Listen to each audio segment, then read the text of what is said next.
primeiro eu quero te agradecer o convite e louvar a iniciativa do jornal. Eu acho que mesmo a gente não podendo ter esse espaço que foi o da feira, Uhum. poder continuar falando de literatura é uma coisa extremamente importante, até porque eu não sei a maioria das pessoas, Uhum. mas a gente percebe que até pode ficar sem bastante coisa, mas sem arte a gente Uhum. não consegue.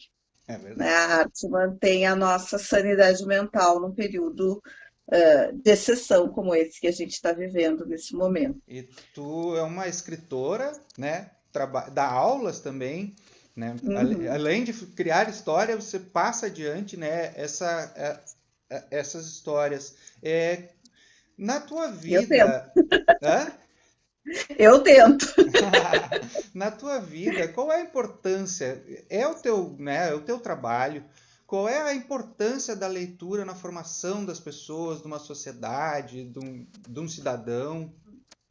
Eu acho que a literatura nos permite alcançar um nível de empatia pelo outro que nenhum, talvez nada mais consiga com essa profundidade. Porque a literatura, ela não é uma comunicação de massa, ela é uma comunicação com o teu íntimo. Quando você tá lendo, você está conversando consigo mesmo e está se colocando no lugar daquelas personagens e aprendendo com as dores delas. Então, a literatura, ela nos permite vivenciar experiências que a gente jamais teria, talvez, Uhum. na nossa vida, mas num ambiente seguro. Então, quando a gente dá um livro para criança, às vezes as pessoas ficam assustadas com o teor de alguns livros, mas vejam bem, mesmo os contos de fada, que tem o seu quê até de horror, Uhum. eles permitem às crianças andarem por essas experiências, como ser órfão, né? Perder pai e mãe. O que, que eu vou fazer da minha vida? Não, mas a vida continua, porque há vida depois, né, Uhum. da orfandade. O que, que eu vou fazer se eu perder alguém que eu amo, se eu perder um filho, se eu perder um amigo? Todas essas experiências, elas vão Uhum. criando caminhos dentro da gente, caminhos de superação. E a literatura nos forma nesse sentido, né? E ao mesmo tempo a gente vai tocar em vidas de pessoas que socialmente, culturalmente, estão muito distantes. Quer dizer, quando eu Uhum. pego um livro do Mia Couto ou da Chimamanda Adichie, que escrevem sobre as experiências, né, africanas na África, eu Uhum. estou tocando coisas que de outra forma eu não tocaria, porque eu não nasci lá, eu não tenho essa experiência. Né? Eu não sou negra, então, assim, todos esses elementos, não é o caso do Mia Couto, né, que vem dos colonizadores, mas o caso da Uhum. Chimamanda. Mas, de qualquer forma, você está alcançando esses outros mundos, né? E te tornando mais multifacetado com eles, menos raso. Eu acho que a literatura tem isso, ela nos aprofunda em nós mesmos e também a nossa visão em relação ao resto do mundo. Que bacana. A gente te passou uma lista de livros para tu escolher um para comentar, né? Eu queria que tu me contasse que livro é esse e por que que tu escolhesse esse livro. Pois é, eu acabei escolhendo o livro Testamentos, da Margaret Atwood. Uhum.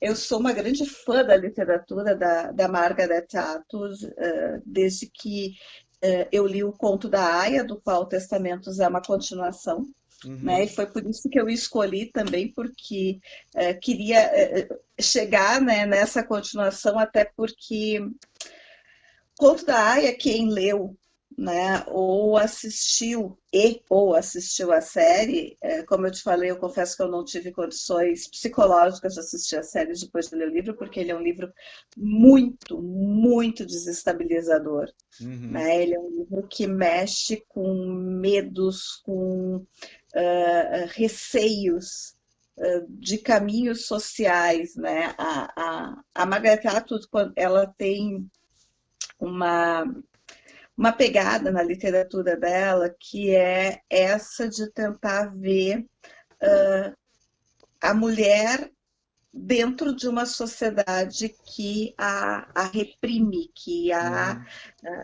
a encarcera. E ela Não extrapola só, esses limites, né? Da sim, narrativa e das mas é situações, né? interessante que ela não faz isso só nesse livro. Tem um outro livro dela que também tem série, que Uhum. se chama Vulgo Grace, que também tem a série na Netflix. E ela pega aí um processo do século XIX, que realmente aconteceu, Uhum.